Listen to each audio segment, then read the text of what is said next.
This week on Peaceful Co-Parenting Podcast. Co-parenting doesn't mean we're best friends or that we're singing Kumbaya together. Co-parenting means we are skillful in how we raise our children together. And that can be with a very respectful distance and a highly prescribed set of rules, which makes it possible.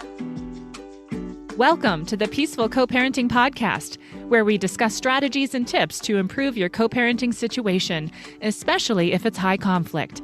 I'm Bianca Ballo, co-parent, mother, and entrepreneur, creator of Peaceful Co-Parenting Messenger app, and believer in turning challenging situations into something positive. This week, we're joined by Karen Bonnell, and she has over 30 years of experience working with individuals, couples, and teams.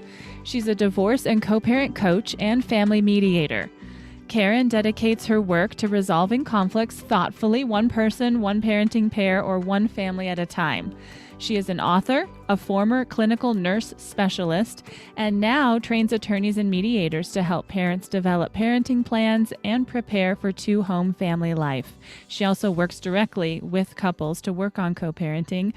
It's such an honor to speak with you, Karen. Thanks so much for being with me. Bianca, it is my pleasure. Thanks so much for reaching out. And I just so support, all of the wonderful things that are happening in the world in terms of getting people to know about co-parenting and about options, non-adversarial options to separating and divorcing. So your work is just so valuable.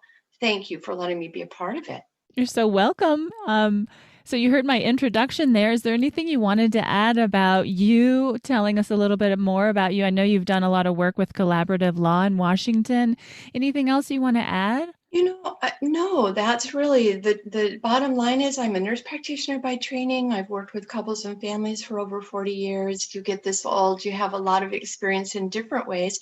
I don't practice as a psychotherapist at all anymore. I really am limited to coaching and mediating and helping families restructure, whether that's through separation and divorce or the emergence into step families. So it's part of a continuum, right? That next time family experience as well. So what brought you to this field of study then? That's a funny story, actually. It was in 2005-ish, 6-ish, a couple walked into my office and they said, our best friends, who were people that I had worked with as a couple in my psychotherapy practice, told us you would help us get divorced. And I said, oh, no, I don't do that work. Anyway, they wore me down and I said, okay, I had done all this compassionate listening training and been a part of that community for quite a few years. And I said, I can help you have any difficult conversations because I could do that, compassionate listening stuff. And so we did. And it was an amazing experience to help them through their parenting planning process and their order of child support with the agreement that they would take everything we did to attorneys, which they did. The attorneys signed off on it without any issue. And that launched my interest in helping families restructure in a peaceful way, in a compassionate way, in a thoughtful way. So in the 3 decades you've been working with parents, what are some common things that you see arising time and time again, some common challenges? Well, what I've learned and what I really emphasize when I'm working with parents is that what falls apart when our marriages or our relationships are coming to a close is actually our intimate partnership. That most of the time when I can get parents to talk about their children, there's smiles, there's love, there's all kinds of wonderful feelings. And so I really want people to be aware that the conflict and the enmity and the senses of betrayal or hurt or whatever is going on for them occurs for them in their intimate partnership. So I want to pull apart the part of them that is ending that romantic relationship, that intimacy as adults. And meanwhile, and simultaneously, I want to strengthen their ability to parent. And sometimes that's really just strengthening their ability to parent in each home that they create for their children with just a bridge of co-parenting skills, because that's what co-parenting is, actually a set of skills. And sometimes it's strengthening their parenting to be more integrated, what we call integrated co-parenting. So it doesn't matter to me which they do. I just want what they do to be skillful, because that's what kids need. So that's what I've learned. Parents often think, I can't co-parent with this person. They just had an affair with my best friend or whatever. And there's just a long list of reasons why I can't trust them. And I think, okay, that's all happening up here in the intimate partnership. And if we really nuance what's been going on for mama and dada, or mama and papa, whatever configuration of relationship, we find out is as parents, they realize their children need both their parents. So we're going to have to find our way into some version of co-parenting, whether that's parallel co-parenting, just that small bridge of co-parenting skills, or highly integrated co-parenting, where we sit together at the side of the soccer game. All of it's fine. Kids do well either way. We just need to be skillful. Right. So how do you help those people that are having a hard time letting go of the anger and the emotion and that intimate relationship? Yeah, easier said than done. I just look at the look on your face, Bianca. It's like, oh my goodness, do you do lobotomies? It's like, no, heart relocations. That's what I call them. You have to do a heart relocation, which is to say you have to grieve. All that anger and enmity and hurt and betrayal is very real. It's very real. Would never tell someone, oh, don't be silly. Of course. That being said, that's your individual work. And you do that work not for your ex-partner or soon-to-be ex-partner. You do that work for your children, because your children need you to work that through so that they can be loved and cared about, or love and care about both their other parent. Children are wired for their parents. And so to somehow hold on to enmity and anger and betrayal with another adult who your children love deeply and need in order to be healthy harms your kids. So that when I talk with parents about that, it makes sense to them. They get that they would never do anything to harm their kids. I have not had a mama or a dad say to me, I don't care. I'm just going to be angry and I'm going to harm my kids. I've never had anyone explain it that way to me. When I say to them, let's work through those feelings. That's your individual work, because your kiddo needs it. They go like, yeah. Yeah, and I would argue you need it too. Like, I mean, your kids need it, but for your own peace and sense of well-being, to work through some of your own individual feelings, I think can help you feel better just in general, for sure.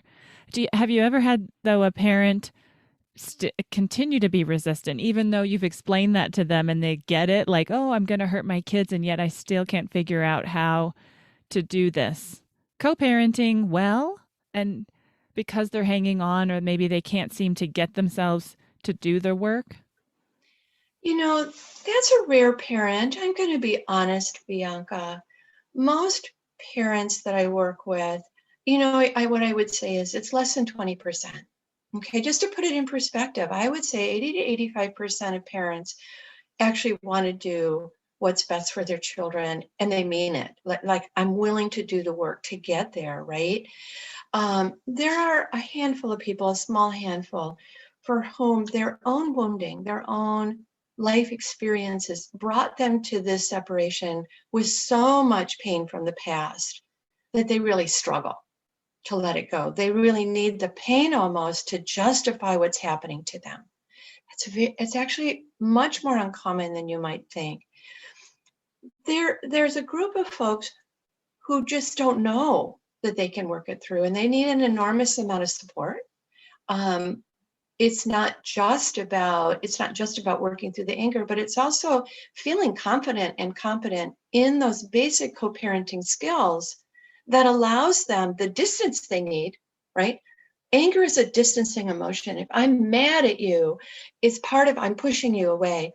Well, if I give you a set of skills where you don't need the anger to push someone away, the skill set allows for the distance, it actually prescribes a certain amount of distance, then it's easier to let that anger go because you don't need it to protect yourself.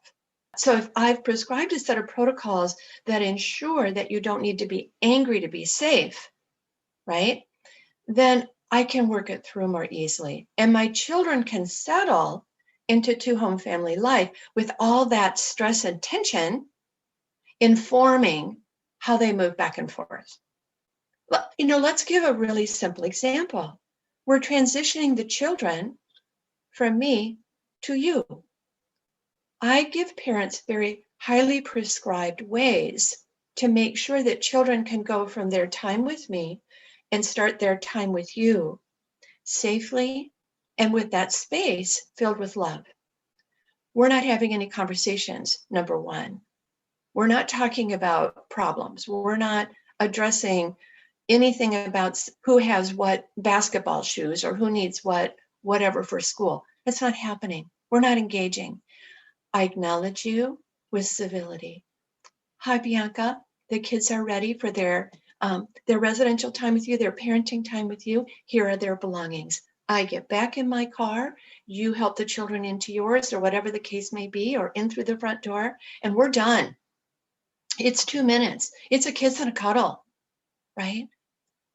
So if I know that that's how it's going to work, and we have agreements that that's what we're going to do, I don't need to carry a bunch of armor that you're going to engage me, that you're going to start something.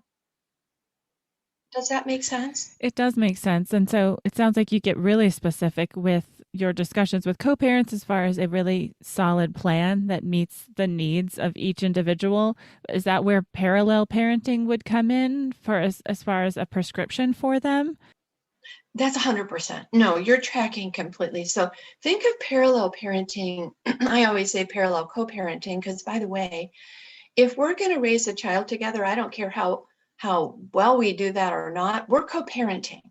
So when we parallel co-parent, that just means that we're doing it with a highly prescribed set of protocols, highly prescribed set of boundaries, and we adhere to those rules. There's not very many of them, but we stick to them. Okay, so that includes certain kinds of joint decision making. It includes how we do transitions. It includes how we communicate and how we communicate with our children across both homes. That really pretty much sums it up. It's not a long list, okay? But I promise parents, and I mean it because the research supports it, not because I say so, that if they do that well, if they do that skillfully, their children will thrive. And that's often the thing that says to parents, that's what's important to me. Okay, so co-parenting doesn't mean we're best friends or that we're singing Kumbaya together. Co-parenting means we are skillful in how we raise our children together. And that can be with a very respectful distance and a highly prescribed set of rules, which makes it possible. Right. Yeah, I see your point, and I think it's a wonderful prescription, or just it's a wonderful thing to have a prescription where both parties agree to it and then they adhere to it. So, because I know in my own experience, early on, and I made mistake of trying to have conversations at exchanges, and that did not go well. So I can attest to that. So those are some hard lessons to learn, that you realize that's not the time and place for it. The trouble is that we didn't have a plan for when we would have discussions. So that was really the only time we ever saw each other. So I think knowing that you have an opportunity to talk to your co-parent at a different time, not around the children, that would work, because then you can just have the exchanges be very civil and just like you described. Right. Some people, particularly early on in that first year or two, they really can't talk to each other without the help of a facilitator or a co-parenting coach. And so communication is also highly prescribed. I ask co-parents to do transition emails. And a transition email is something that I'm going to send to you after the children have been in residence with me for 3 or more overnights. I often don't have them for the 2s, like people who are doing 2255 who are listening. But after the 5s, anytime it's 3 or more, as the children are transitioning to you on Wednesday afternoons after school, you're going to receive an email from me before 2 or 3 in the afternoon. And I'm going to give you basically the equivalent of a nurse's report, shift to shift report in the hospital. I'm going to tell you what's been going on with our children over the last 5 days that they've been with me, my Friday through Tuesday night stay, so that you can be the best co-parent you can be. But it obviates the need for us to have a conversation, right?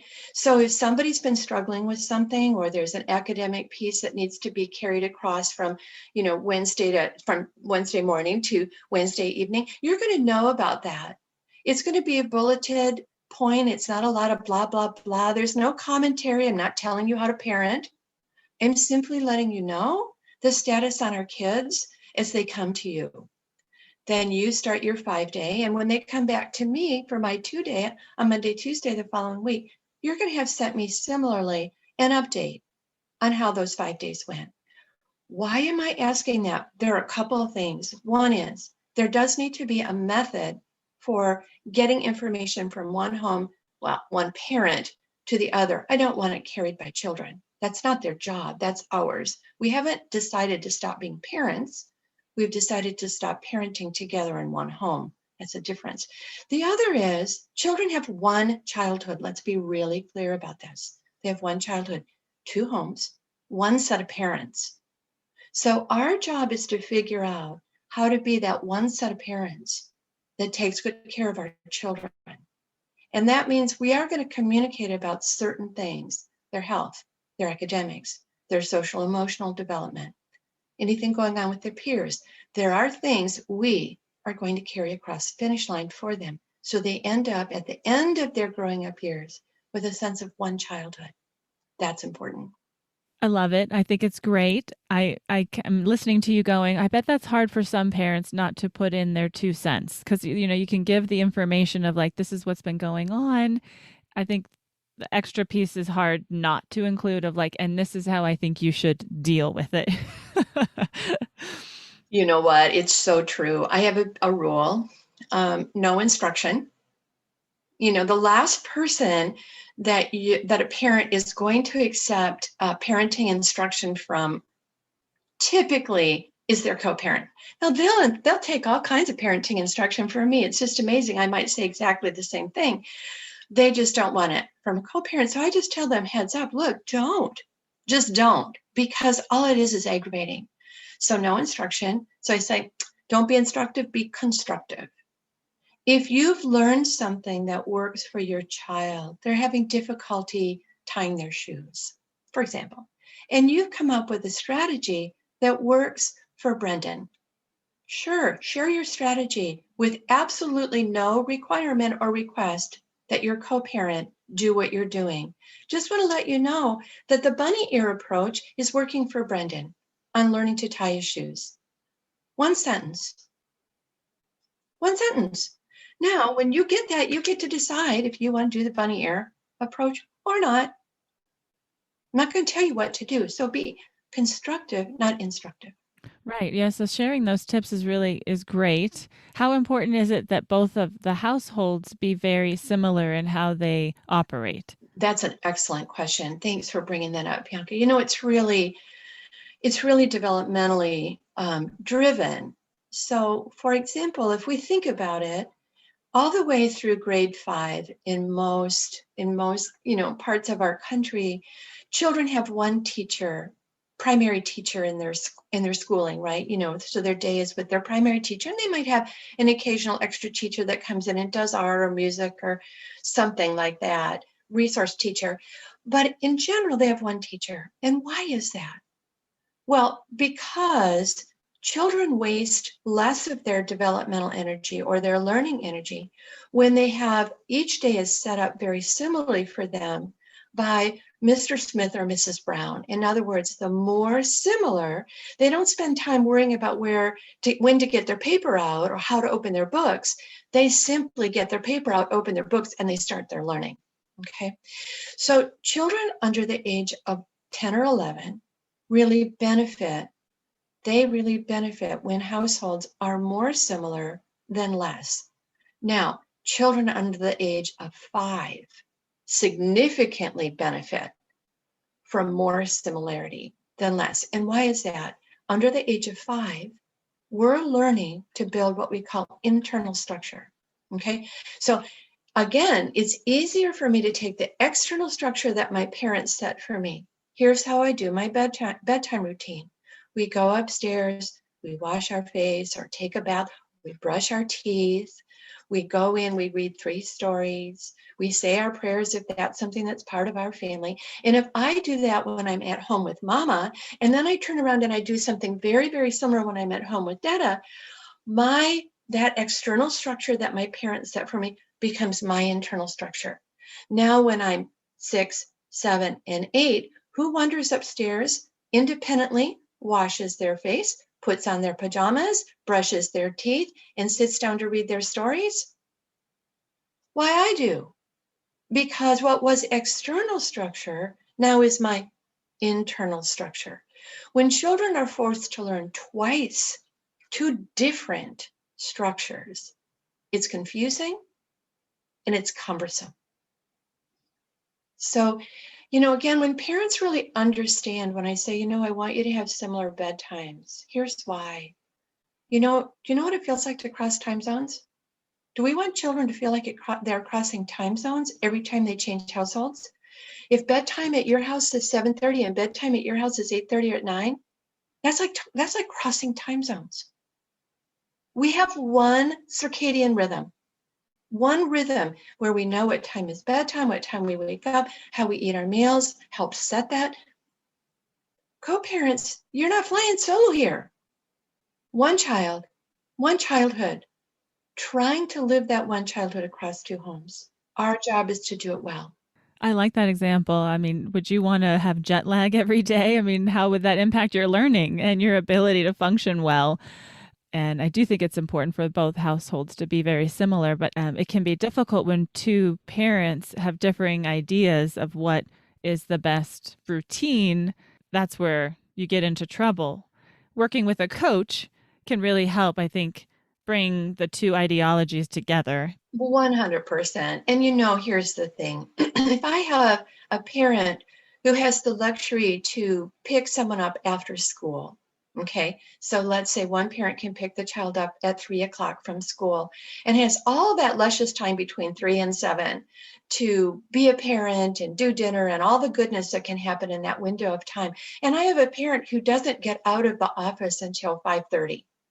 Okay, picking little one up from after school care at 5:45. We're not going to have a 7:00 bedtime.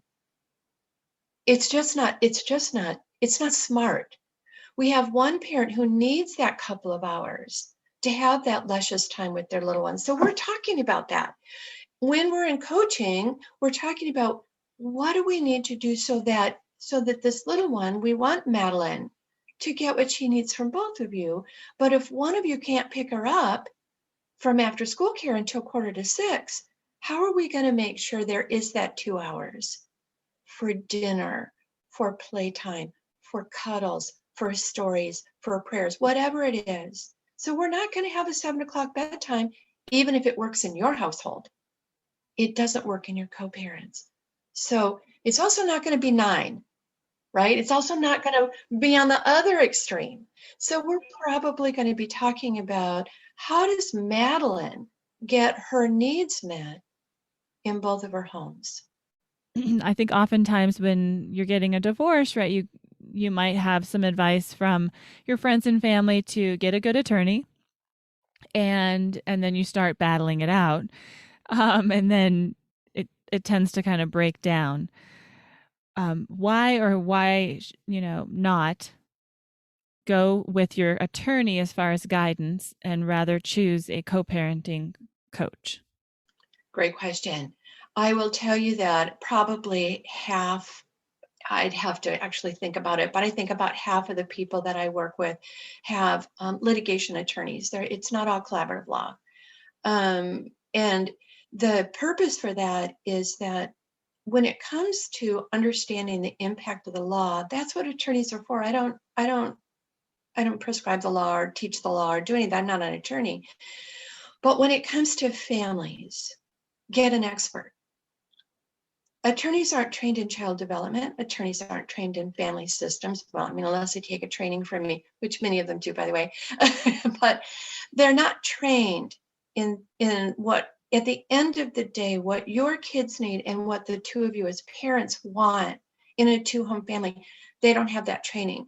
And so taking someone to the cleaners or, figuring out how to get absolutely the most amount of parenting time, that's not necessarily what's best for your child. Power and control isn't the basis of a healthy family. It is often the methods used in litigation. It's a win-win, it's a win-lose scenario, right? It's an us versus them model. So when you're using a litigation attorney, get good legal advice, that's smart. And then say, and I want to work with an expert on families when it comes to my kids. I want to work with an expert on parenting plans when it comes to my children. My co-parent and I, when we leave this process, don't want to be in ashes from fighting fire with fire, right? Fighting fire with fire, you end up with a whole lot of ashes. You don't end up with a good parenting plan that really focuses on your children and the two of you, frankly. So that's where you want that co-parent coach who is a skillful mediator and understands growth and development. Now we're talking. The thing is, co-parenting is for the rest of your life. You get to get rid of your spouse. You get to cancel. Boom, done. No longer married. You're out of my life as a spouse.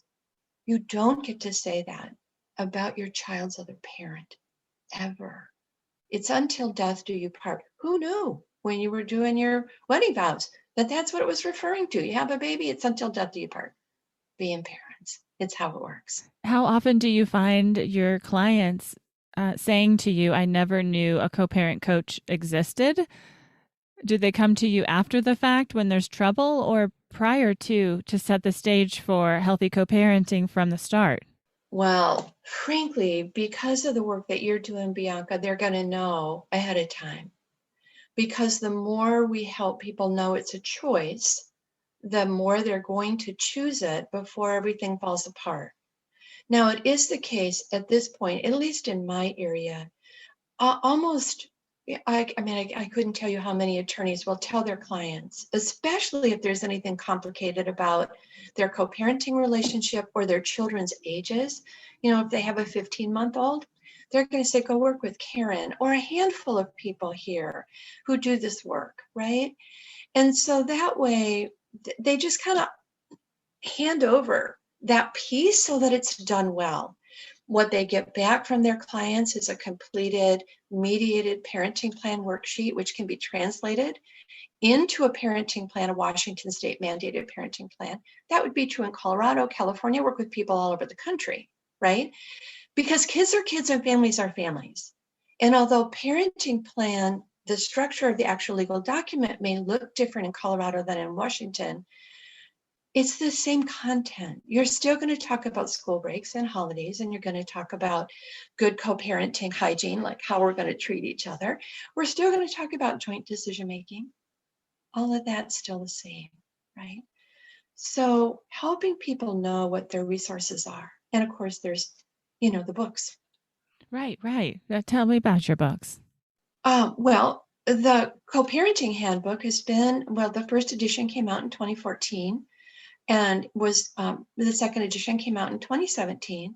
That's kind of the, if you will, the Bible of how to do co-parenting skillfully. And it covers everything from, how to separate your spouse mind, your intimate partner mind from your parent mind, to how to handle yourselves at a birthday party for your child, what to do when your kidlet's getting married, how to plan with your co-parent about college visits. It's soup to nuts. It's how to do those routines for a 2-year-old that allow a 2-year-old to thrive across two households, right? So it's everything. It's all the communication protocols. It's the financial reconciliation protocols.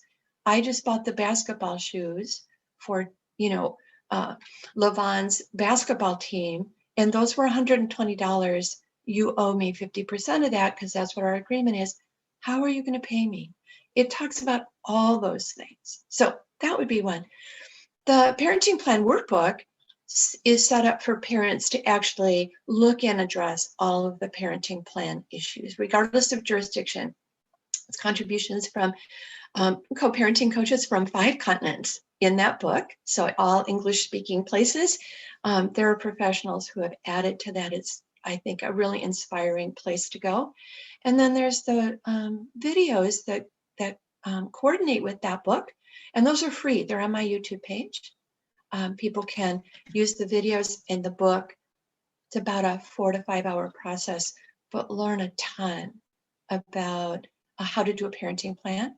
My cohort, my person who wrote the book and did the videos with me is an attorney. So you get the benefit of a family law attorney, a mental health professional talking about the same content.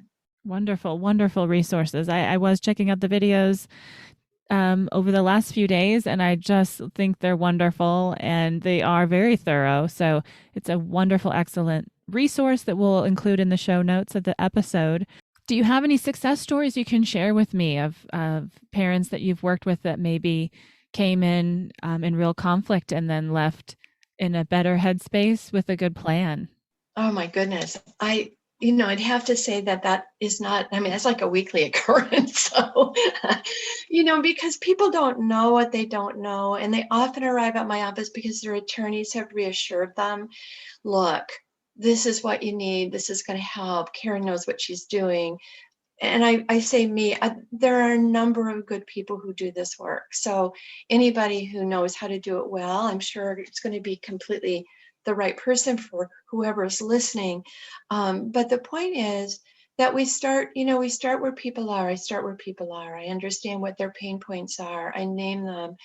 I reassure them that we're not going to go back and do an archaeologic dig on all the things that went wrong in their relationship. That's re-traumatizing. Nobody needs that. We're really going to talk about right now. We're going to talk about your kids. I'm going to help you be the best parents you can be. So from that platform, we walk forward in the best way possible for what they need. What are they struggling with? What are their, like I said, their pain points? And I guess had enough experience that we just kind of work with that until we have the outcome that they want. Remember, I'm a mediator. I'm not telling them what to do. I'm walking them toward their own goals. Now, I had a set of parents come in with 3-year-old twins. Love these two parents because they came in with such pride and enthusiasm.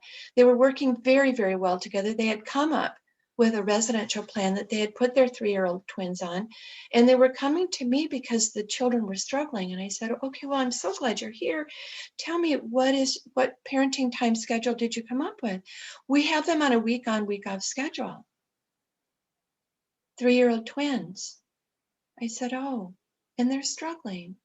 I bet they are. I think we might be a little bit above their emotional pay grade here. The idea of being separated from either one of you for a whole week at a time is sending them into full-blown grief responses. We have a lot of research about that, about toddlers and preschoolers. Let's look at that together. Let's talk about what it's like for a 3-year-old to be separated from mama for an entire week and then turn around and be separated from dada for an entire week. So, when all said and done, they had thriving 3-year-old twins. But had they just tumbled forward and kept thinking that it was somebody's fault, which is what happens, right? The twins aren't thriving because you're not doing it right.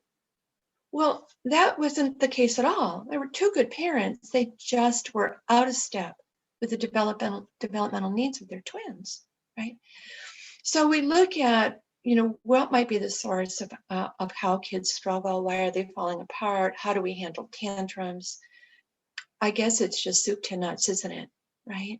Mm-hmm. And yeah, having something a little more age appropriate fit a little better with their 3-year-old twins. right. So, And sometimes I'll have a parent come in and say, we have a 15-month-old and they are not, they cannot spend the night anywhere other than in their own pen. It's just really important that they're in the same house and in their same crib, and a whole host of belief systems about that. And so I have to be really careful, but I'm going to walk with that parent. I'm going to say it.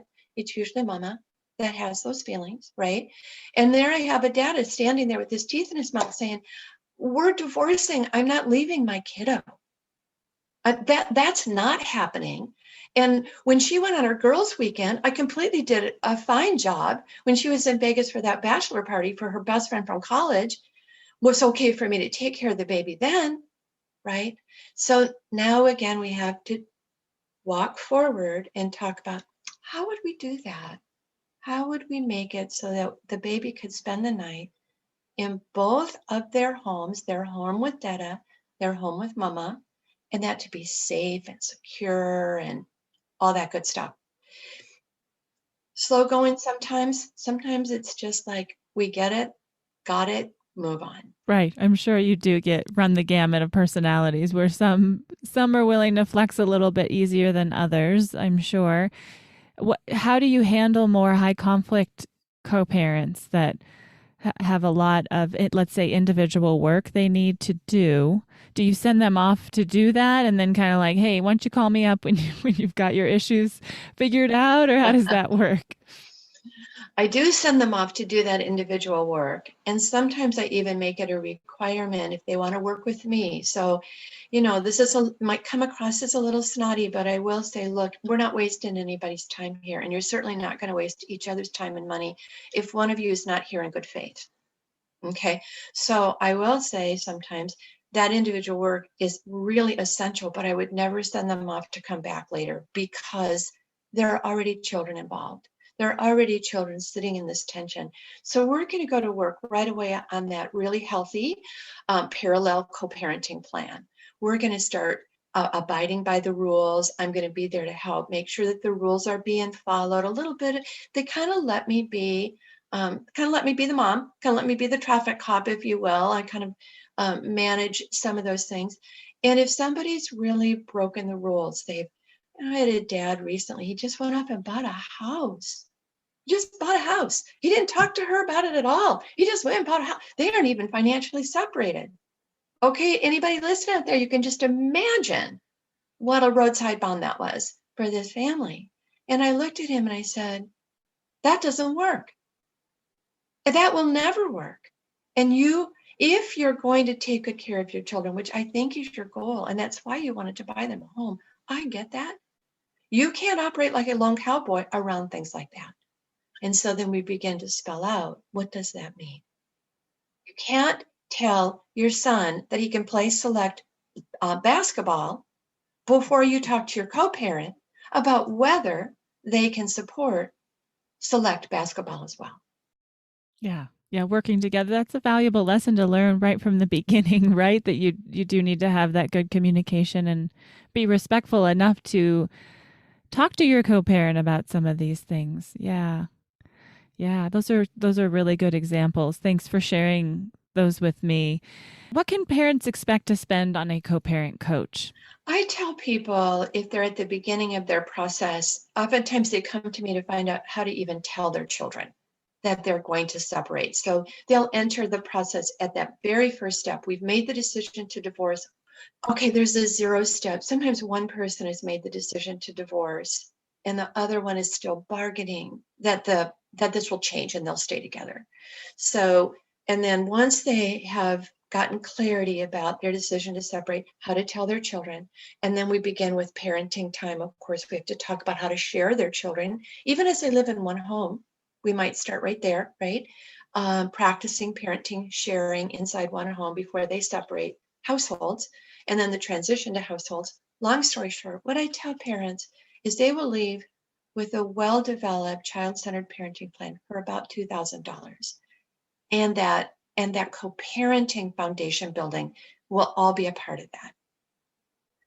A well-developed parenting plan takes us about 4 or 5 hours. If there's a lot of conflict, maybe 6 or 7, but about 4 or 5 hours. That might sound like a lot of money for somebody. And I'm sitting here listening to you thinking, because I've had 3 years of experience, have been in court and have had some difficult, experiences with my co-parent, that's actually not that much money when you consider what the alternative could be, and really setting the stage with a healthy co-parenting plan not only saves money down the road, but also it's your child you're talking about. So to me, that's like, oh, wow, that's value right there. It's $2,000 for a great, solid, rock solid parenting plan. Right. People often don't appreciate that your attorneys are billing out at least twice my rate, and you both have one. So I'm a lot less expensive than having 2 attorneys fight over how they're going to develop a parenting plan for the 2 of you, which frankly, you're the best experts to develop in the first place with decent guidance. right? That, again, remember, attorneys aren't trained to do this. They aren't trained in family systems or growth and development. And in particular, your unique family situation. They're trained on making a product, okay? That they are trained in doing, and I wouldn't take a thing away from them about that. But that's not necessarily where you want to start, right? The other thing I would say is, and I do say this to parents, get busy on the workbook and the videos. And together, you can do a lot of that front end work. Read the book. There are amazing resources out there for $20. Just use them. And you'll be in much better shape when you walk in my office or someone's office, right, to start your process. The last thing I would say is parents do send me their first approach on doing it kitchen table style. You might have heard of that before, a kitchen table process where you both sit down and you do it together on your own. And they'll send me their first draft. And we'll start with that. We redline from there about which T's need to be crossed, or let's talk through what Christmas would look like if we do it like that. And now we've really narrowed our field, right, in terms of what cost. Do you ever work with co-parents that already have a parenting plan that they are not necessarily following or is not working well for them and needs to be reevaluated? Yeah, that's probably 20% of what I do as well, or a relocation, or lots of things, dispute resolution over that select basketball team. That's a big part of what I do. And again, we take that parenting plan. Sometimes we're just doing initialing to clarify something that wasn't well written in the beginning. Remember, if you don't really understand family systems and you're just drafting a parenting plan, you don't see into how that's going to cause a problem down the road. They just, attorneys just don't see it. So sometimes we go back and say, okay, let's clean up this language. Let's make sure we both understand, you both understand it. And we're just initialing those changes. Sometimes we resubmit, actually redo a parenting plan that really was quite inadequate. I had a set of parents come to me, and their entire school break and holiday section, at the very top, it simply said, we will work together.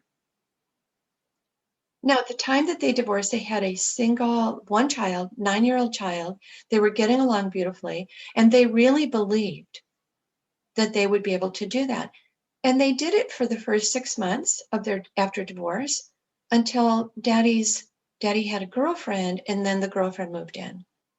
And then it just blew to sky high smithereens. So we rewrote the entire parenting plan at that point. Yeah, I think that happens so much, where you have such good intentions from the beginning, and then things inevitably change, and then it's not such a good parenting plan anymore. So it has to be redone. So how can parents get a hold of you if they're interested in your services? Email is the best way to get a hold of me. I'm Karen at Coach Mediate Consult. I'm sure it'll be in the notes. But honestly, if you Google Karen Coach Kirkland, Washington, like Costco Kirkland, yeah, the flagship here. I'm probably going to come up in the top few. So it's not hard to remember. Great. Yes. And Amazon, all your books are on Amazon as well. So that's an easy find. Oh, the last thing I would say, when Patricia Papernow, who is a person who dedicated her entire career to studying step families, when she and I decided to write the Step Family Handbook, we thought that the subtitle would stand out more than it does. And so I want to mention to parents who are separating and divorcing or are newly divorced, when you're thinking about dating, that's your handbook for dating. So put a brown cover on it so nobody thinks that you're running to step family. But it starts out with, what does it mean to be a parent who's thinking about starting to date? And then if you find someone that catches your heart, right? How would I introduce my kids? How do I do that in a healthy way? And what do I tell my co-parent about that relationship? That's your handbook for that. That's great. Thank you so much for being with us, Karen Bonnell. My pleasure. Okay. Thank you so much. Thanks again. Thanks for joining us this week on the Peaceful Co-Parenting Podcast. I hope the time was well spent and you got a lot out of the episode. If so, please rate and review the podcast. I would really appreciate it. If you're interested in sending me a feedback message, asking a question, suggesting a podcast topic or guest, or downloading Peaceful Co-Parenting Messenger as a tool for better communication with your co-parent, go to peacefulparentapp.com or see the links in the show notes. Have a great week, and as always, stay peaceful.